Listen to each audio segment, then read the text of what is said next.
Hola, bonjour, or my personal favorite, hey! It's your one and only Henry Mora, and I'm super excited for today's show. I'm more excited than Octomom getting a negative pregnancy test. Yes, it's that real. I have a very special guest today. You know that girl you tell yourself she's not a big deal, but you tell all your friends at home she goes to my school? Yes, that girl, Victoria Wakile. So sit back, relax, because Headlines with Henry starts now.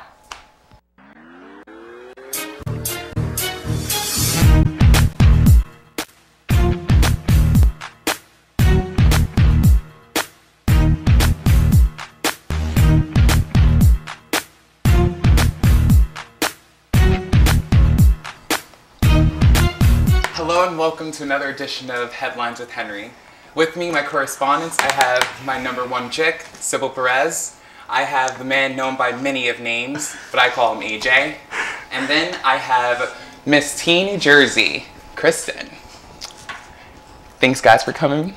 You're welcome. Very nice to see you. Alright, so just because you're a celebrity doesn't mean you're above the agreement of terms and conditions, because Instagram is telling Rihanna to keep things PG-13.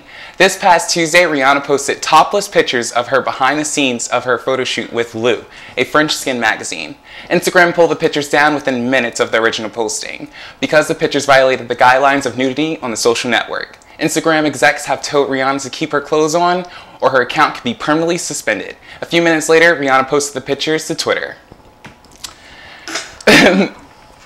I know that's how she makes her money, but at the same time, you do have 13, 14-year-old girls following you. As Miss New Jersey, I know that you have to be a certain role model and hold yourself to a certain standard, because people, especially younger girls or the younger generations, are looking up to you. So for you to do something like that, I just think it's foolish. I'm sorry, did you just get paid to say that?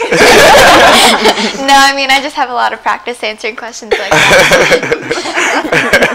I look at this situation, it's like you have a fine line between someone who's just posting up nudies to post them up, and then somebody who's doing it because it's art. You know what I'm saying? Photography is a form of art, and she's a superstar. You know what I'm saying? Like, you're going to go to a movie, the 14 and 15-year-olds, they're going to get somebody older to take them to rated R movies and see these kinds of things. So you think it's good that she's like exposing her fans? Like, her nipple looked like it was chewed up by a chihuahua.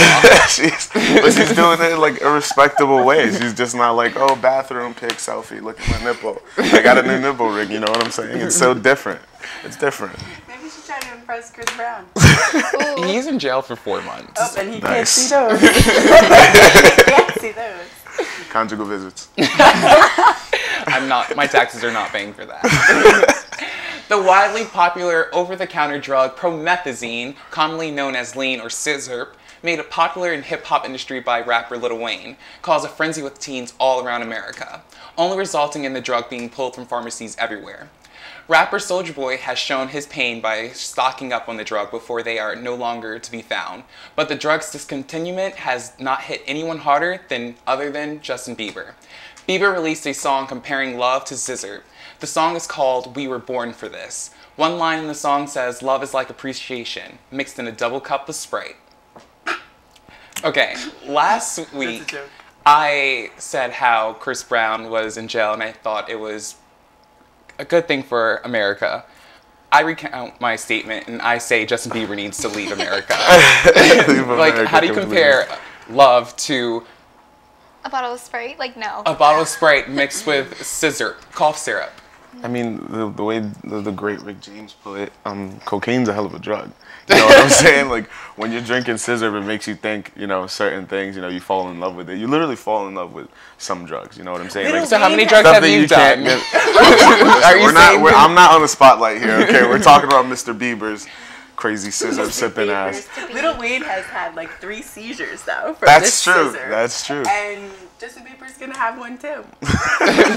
Is that your official diagnosis, doctor? Yeah. I diagnosed that kid. He has mental problems. Nice. So the scissor's not gonna make him any better. I just think that he should just quit it. I mean, with the whole thing, like, I'm just waiting for him to hit Selena. Like, that's all I'm waiting He for. probably did already. She just doesn't. She doesn't Maybe speak he up. misses her, and that's why he's like, let me just do this instead. But I don't think it's working out for him. Maybe like an escape, but I mean, he's also like come a long way from You having too. his like believers and like being that child prodigy or whatever. He really He's trying needs to so think hard about, to like get out that childhood. yeah. Spotlight. I mean, but he needs to think about like all the other fans that he has, like, and he's gonna influence them in a certain way, and it's not good. He doesn't think of anybody but himself, and that's his problem. Don't Well, tell he's Chris. He's gonna die off a scissor. Well, the funeral for a British young girl will soon be held here. Who says school can't be all fun and games? Because apparently in a Texas middle school, teachers give lap dances to celebrate your birthday. A 42-year-old teacher, Felicia Smith, has been arrested after she gave a 15-year-old student a full-body lap dance for his birthday.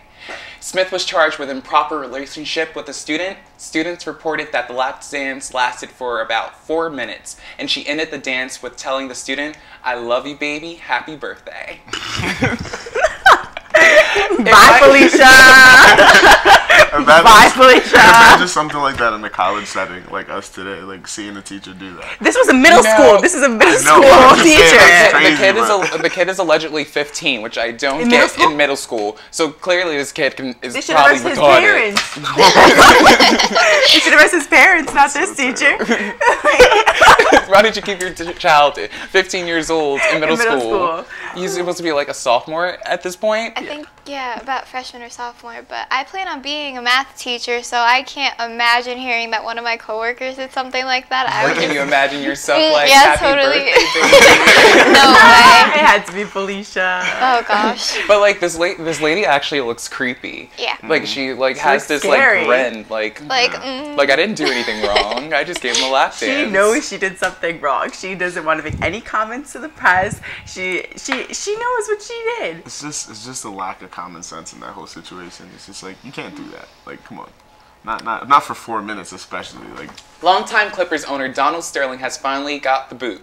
NBA commissioner have given Sterling the lifetime ban and will be fined $2 million. About a week ago, a recorded conversation between Sterling and his much younger girlfriend was released online, reprimanding her for posting a picture on Instagram with Magic Johnson. The conversation, he told her he did not want to see her at games with black people and didn't want her associating with black people.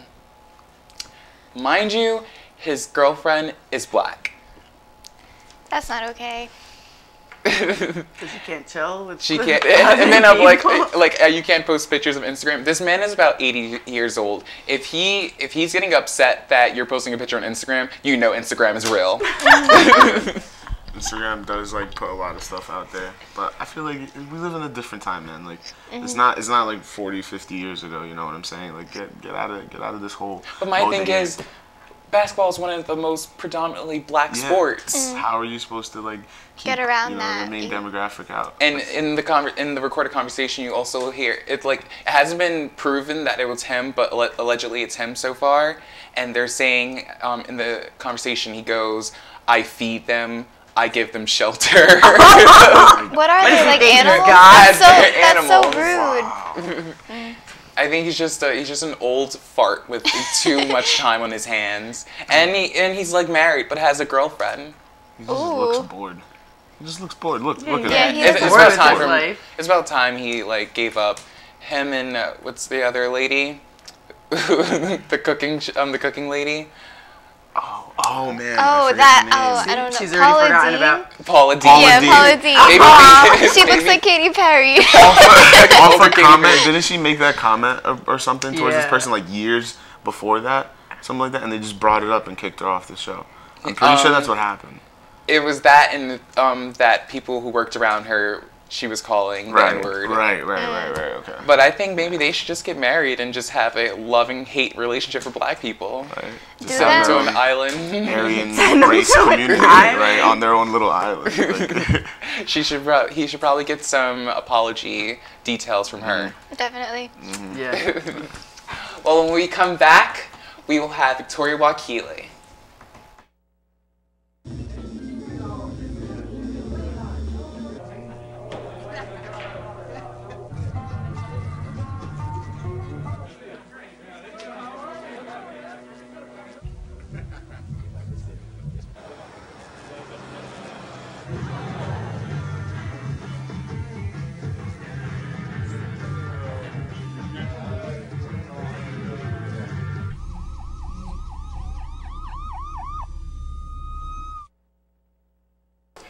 Welcome back. Joining me now, I have Victoria Wakile. Hi, Victoria. Hi, Henry. Thank you for coming. Thank you for having me. Okay, so I know on everyone's mind at this school, why Caldwell College? Well, the first reason was it was small enough to keep a relationship with my professors and staff and faculty. And then the second reason, also being a small school, I felt that I could live somewhat of a normal life and get somewhat of a normal education. You know, kind of just leaving high school and going right to like a small school was a very easy transition for me. And I also wanted to stay home. Yeah, so was Caldwell your first decision? Yes. Yes and no? Yeah, yes and no. After I got in depth with more of the program I was entering in, I was like, okay, this is my choice. Okay. Yeah. So you said that you wanted a normal life. Right. How is it having cameras around 24/7? The filming part is very normal. I mean, me and my family, we try to be as real as possible. Curse words, the whole nine, you know, very open.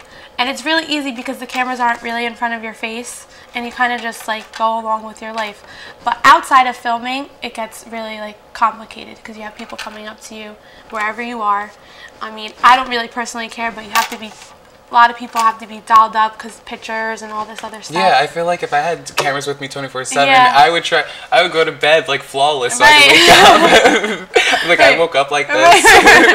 Yeah, it's hard, but then it gets annoying at some points because people come up to you at the gym and it's just like, can I just get my workout in? You know what I mean? Like I've been in town all my life and now you're gonna come up to me. So it was an adjustment, but you know, Yeah, you don't appreciate want, it. You don't want to meet someone and Right. like you like, get can I off take a that picture? cold shoulder. Right.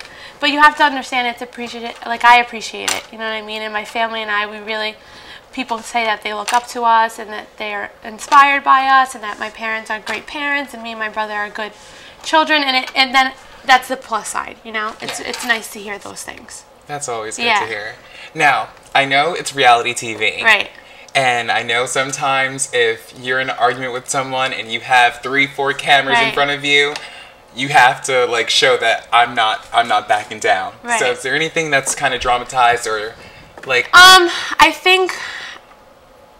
don't think so much as production will like tell us to put it on. It's more like the you know, the stars, I guess you could say. We want to put it on, but yes and no. I'd have to say yes and no. Like I feel like the characters, the cameras help like push up right, the anger, right, and exactly, drama, everything. right. You know, you have to make a good show. Yeah. And you want ratings, and you want to be asked next season. So I think it's more of the characters or the housewives that play it up more than production. And then production obviously feeds off that. But it's not like we're handed a script and it's like, oh, okay, here you go, Yeah. and read off these lines. You know what I mean? Yeah. Yeah. Okay. Yeah. Actuality. Right. So, just recently, OK Magazine released an article stating that you just had your second My brain second surgery. brain surgery. It was the removal of a benign astrocytoma, and it opened my eyes 10 years ago, and it really has opened my eyes this time. And it's Because just you're much older now. yeah, I'm much older. It was a different experience, and it's funny because I always said that I don't know how I would be able to go through it older. But you know what? It was a lot easier, I feel like, this time because I was able to ask my own questions. I was able to understand what was going on. Is it something that you're gonna go through all life, or is it like It's ceased now? Well, he couldn't. The first time he couldn't get all of the tumor, because it lays on a very important part of my brain, and if he dug too deep, it would have affected that part, my motor skills and my short-term memory. So after 10 years, you stop counting and you stop watching as closely until the last month. Actually, this semester, I was so incredibly off. Didn't want to do work, didn't want to work out, was sleeping all the time. Headaches were unbelievable. My appetite was changing, my mood. So I was like, Mom, something's not right. So we got an MRI, and then they saw that it was growing, not as big as the first time. And he said because of the way it lays on my brain, we had to remove it because it blocks. Well, it's best that you got it removed then Right, and there. exactly. And it's always good to catch it. Right, Beforehand. exactly. And it'll always be benign, which means non-cancerous. So I'm okay with it. If you have to keep opening my head, the scar from ear to ear, go do what you have to do. Your life is what matters. Exactly, and Now, my health, exactly. Because of this journey that you've been going through, did that somewhat Yes. inspire you Yes. becoming a nursing major? Yes. 10 years ago, it was the nurses that are really there for you. They pray with you. What do you need? You need another pillow. They're there when you're throwing up. The doctors are great. I mean, at the end of the day, they're saving your life and they're doing the surgery and they're giving you all the stats and all that. But it's the nurses that really comfort you. So then this time, being in nursing school and almost starting my clinicals, being able to ask the nurses questions, it was like amazing. It really was, and none of them hate their job. They're all really happy with it. All right, so you may be a future nurse. Yeah. Now, besides being a future nurse, 10 years from now, Yes. when you're done with school, hopefully find a nice husband, Right. have kids, will Victoria Wakile be the next New Jersey housewife? You never know. I mean, that'd be pretty full circle if all of the kids, all of the girls would come back. I always said that I was gonna make my own career just in case it goes away. You know what I mean? Jersey's really hot right now. Yeah. A lot of the television shows, reality shows, are all about Jersey. But just like a roller coaster, it comes up and then it goes down. And I really believe that our time will finish soon. But who knows? I mean, it's always up for. I'll take the opportunity. It's been a fun ride. Yeah. Well, thank you so much Thank for you for coming. having me. You heard it here first, only on Headlines with Henry. I'm Henry, Victoria Wakile. Thank you, and I'll see you next week.